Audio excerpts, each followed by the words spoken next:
Hello. Hey, I'm Michael Tanner, and I want to make a video showing, demoing what I had wrote about a couple weeks ago on LinkedIn about lambdas making lambdas. And so here I am on an iPad, and I have the ChatGPT iPad app on one side, and then just the web browser on the other. And I'm going to go kind of quickly just because I want to show how cool this is. So what we'll do is we will interact here with a custom GPT that I've built. And what I've built here, there's a Lambda, actually a couple of different AWS Lambdas that this is connected with. And this is just the consumer side product. This is not the API of OpenAI. And this custom GPT will use these type of functions that I have built into, or these actions that I've built into a Lambda function. So this gets rather meta. So I'll be using a Lambda function to do these things, and then I'll be doing that to populate and to create and to deploy a Lambda function. So the way this works is I'm going to ask it, ChatGPT, to open up this folder HyperCards. And so I will, let's see, sometimes it has to be woken up. But again,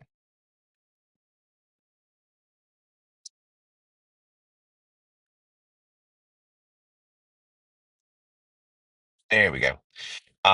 And so I'll interact here with the files, and I have just some basic files. There's not a lot in here yet. And then I will ask I'll ask ChatGPT to deploy this to this Lambda. And so this is what is currently here, just a very minimal CSS file, HTML file. And I went ahead and I have pre-populated a Python function to do what I need to do. But that's just 76 lines of code. And again, this was all done using ChatGPT, but I did that ahead of time. And then when I deploy, this is what it will see. And this is just a temp placeholder website. So I'm going to come over here and I need to give it one instruction. Uh,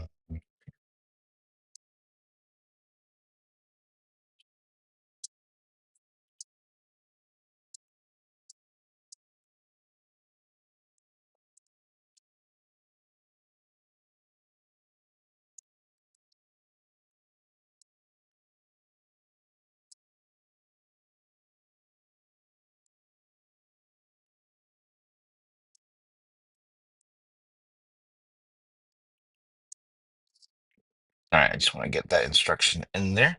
All right, so I'd like to build a calendar widget, and let's do this. Um,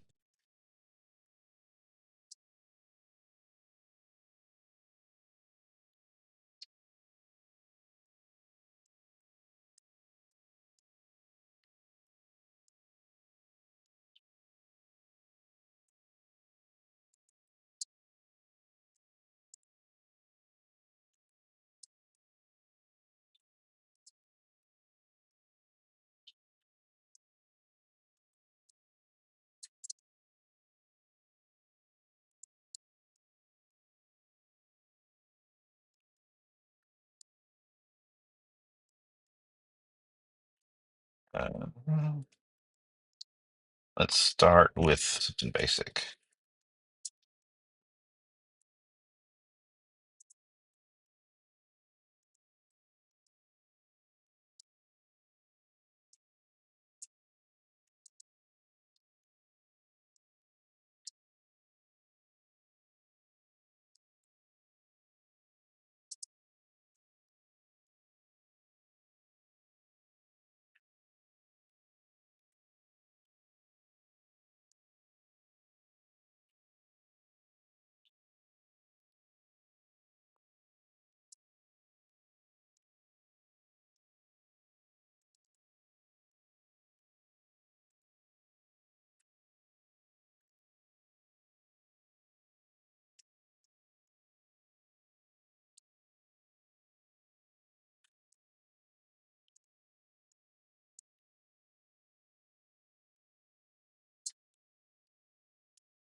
Okay, so all right. Hopefully I can maybe edit this video, take out the latency of me having to type. Otherwise, just skip ahead to the fun stuff.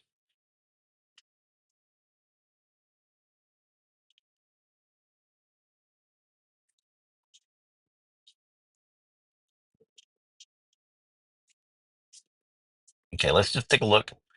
Let's refresh this S3 bucket. Let's look in the static folder. So now there's okay, two new files that were not there a moment ago. And let's see if it deployed. Let's refresh.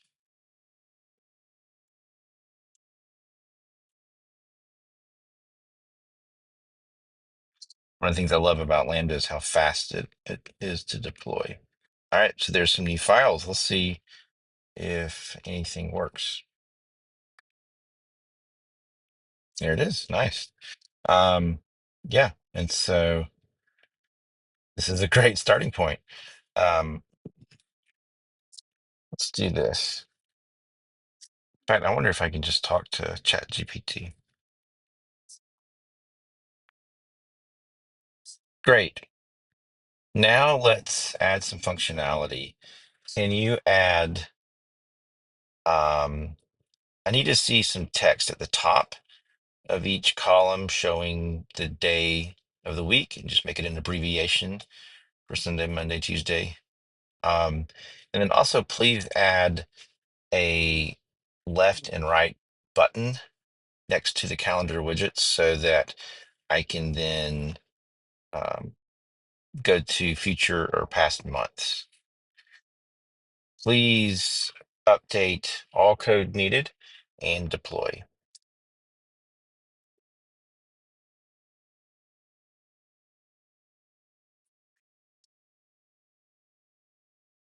Now, of course, this does not have the rigor of a production for a large scale web app or system. There's no CI or CD pipeline here. But for quick iteration, POCs, and a demo, it's pretty cool. It's pretty awesome. And as I mentioned in my article, I learned that currently with this approach, code files need to stay really small for for the LLM to be able to output those files. But uh, I don't see that being a problem too far in the future with how the context window. So the context window is huge. It's great. LLM can look at a lot of files, but is rather slow and therefore costly for it to rewrite a long file. So you want to be able to have the LLM create small batches. All right, let's just refresh. Okay, nice. And what's this down here? That looks odd.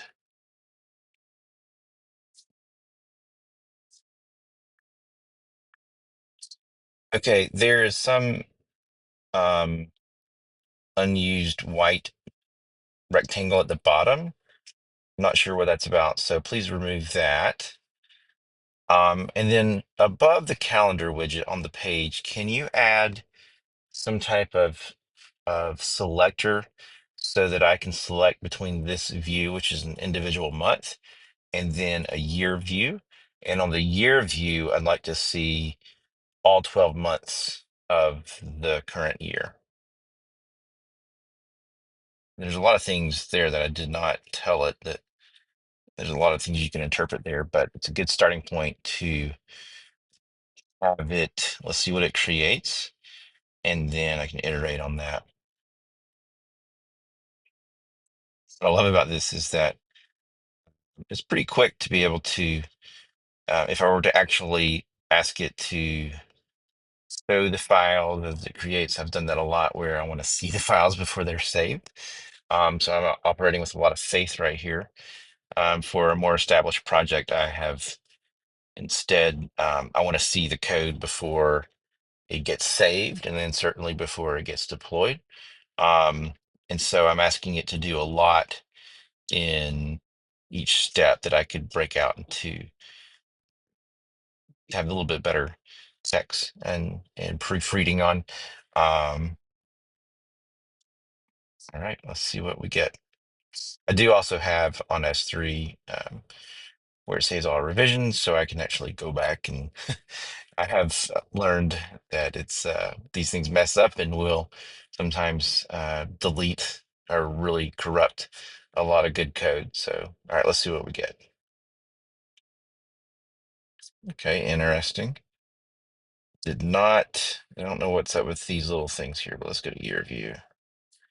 Okay, all right. So not what I would have done, but it's not wrong. Um, let's do this. Okay, please move the buttons for month view and year view to the top, not below the widget, but to the top. And then on the year view, I want to see all months on one page. So like a lot of calendar or apps or like Outlook, where you see all 12 months on one page. So there'll be like 4 columns and 3 rows. So please redo the year view for that.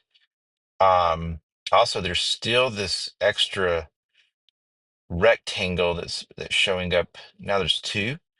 Yeah, if you can remove those from the view, that would be great, or we'll come back and I'll iterate on that some more. Notice I'm like talking to it like a human instead of just giving it the explicit instructions. Um,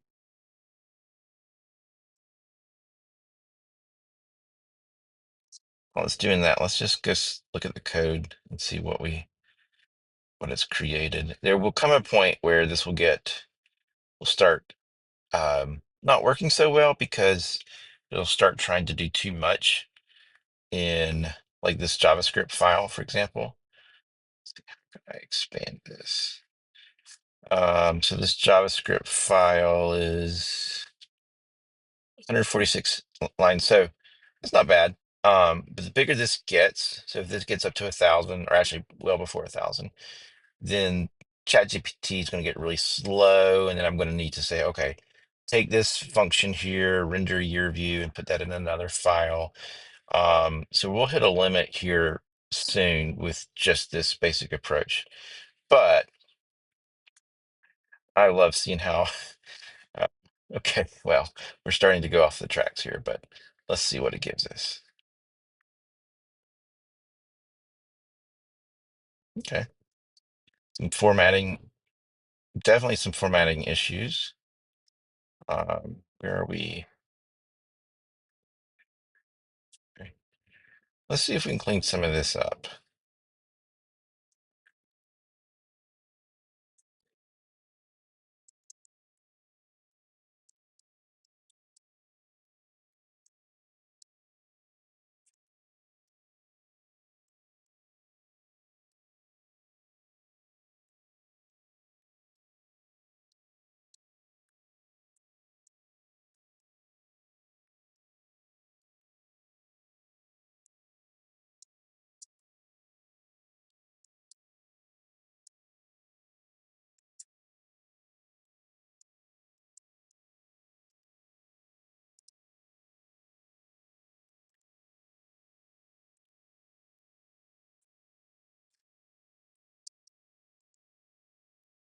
All right.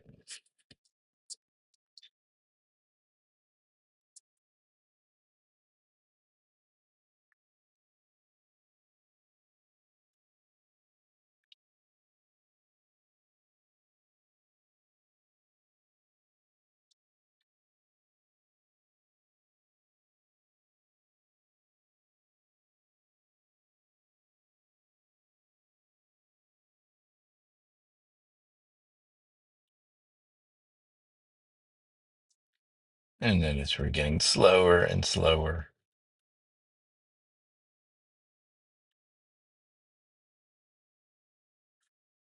Let's see.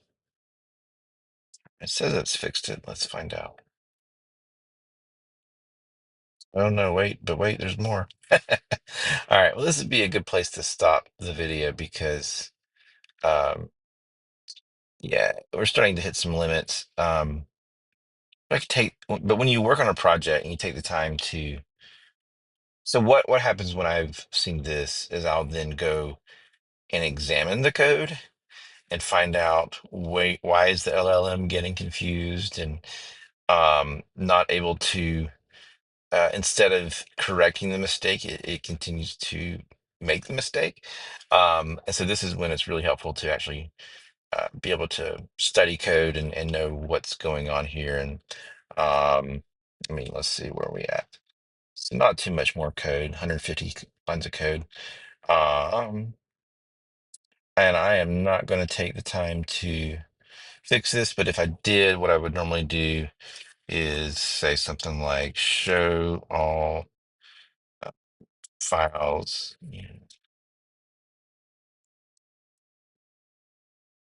And then I actually iterate the fixes here.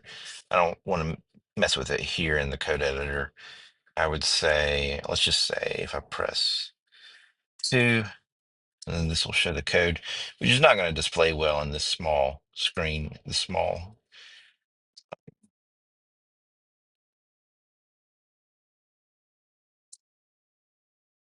And so, yeah. Anyway, I would iterate here, chatting with it, but for just being on an iPad and giving it some basic instructions, there's a lot of power here. And I just wanted to do this demo. Thanks for watching.